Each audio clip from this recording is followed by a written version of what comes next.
In the spring of 1942, as American forces collapsed in the Philippines, a group of young women made a quiet decision. They would not leave. They would stay and serve. Through bombs, disease, and eventually captivity, they never stopped being nurses. And what they did in those years would earn them a name history would never forget. The Angels of Bataan. But how did these women, unarmed, outnumbered, and eventually imprisoned, become one of the most respected groups of heroes in World War II?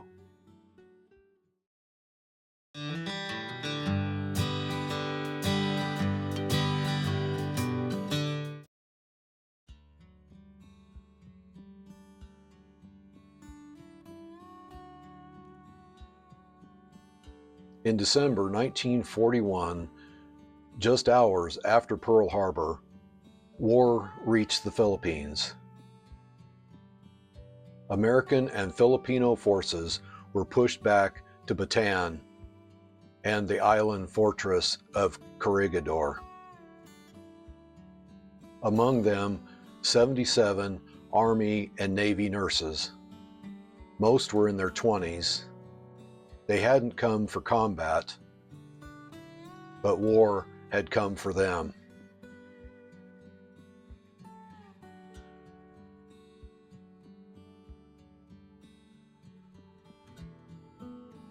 As the fighting intensified, the nurses were sent into jungle field hospitals. What they found was overwhelming.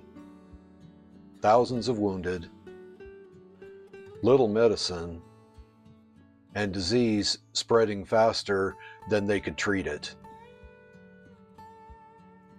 They worked long hours, often without rest, cleaning wounds, assisting surgery, holding the hands of dying soldiers. One soldier would later say, "They were the last bit of home we had."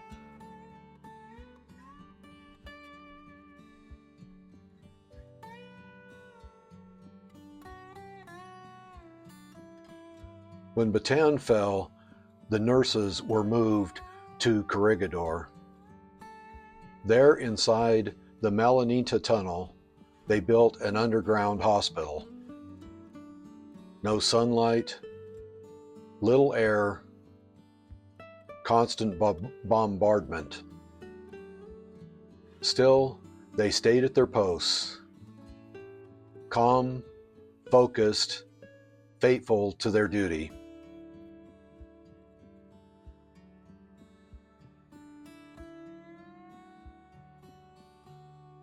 As defeat became certain, a small group of Navy nurses were evacuated by submarine, but most remained. They didn't run. They didn't abandon their patients. And when Corregidor fell, they entered a new chapter as prisoners of war.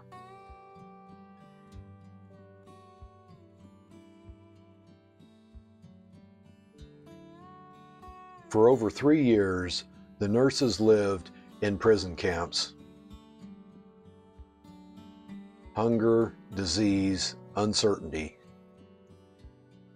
But even there, they did what they had always done. They turned barracks into hospitals. They cared for the sick. They brought order where there was none. They had lost their freedom, but not their purpose.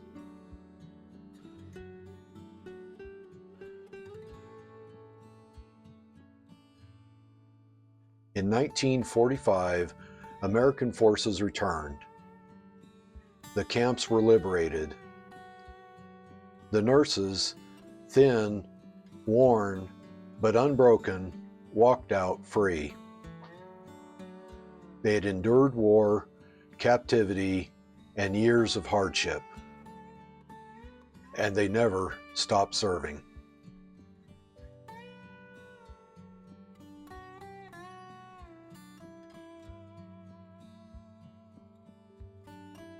They would come to be known as the Angels of Bataan and Corregidor, not because they sought recognition, but because of what they gave when everything was taken away. So how did they become heroes without firing a shot? By choosing to stay, when it would have been easier to walk away. In 1942, they chose to stay. And in doing so, they showed the world what quiet courage really looks like.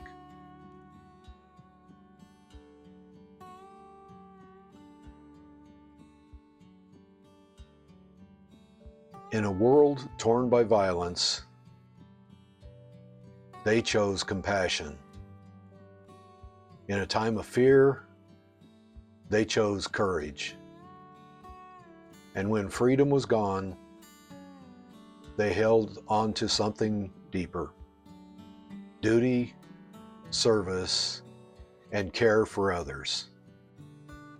That's a kind of strength worth remembering. Thanks for watching Patriot Hippie. I hope you enjoyed this story. If you did, please give me a like. Subscribe to the channel and share with your friends. Until next time, peace, freedom, and the American story.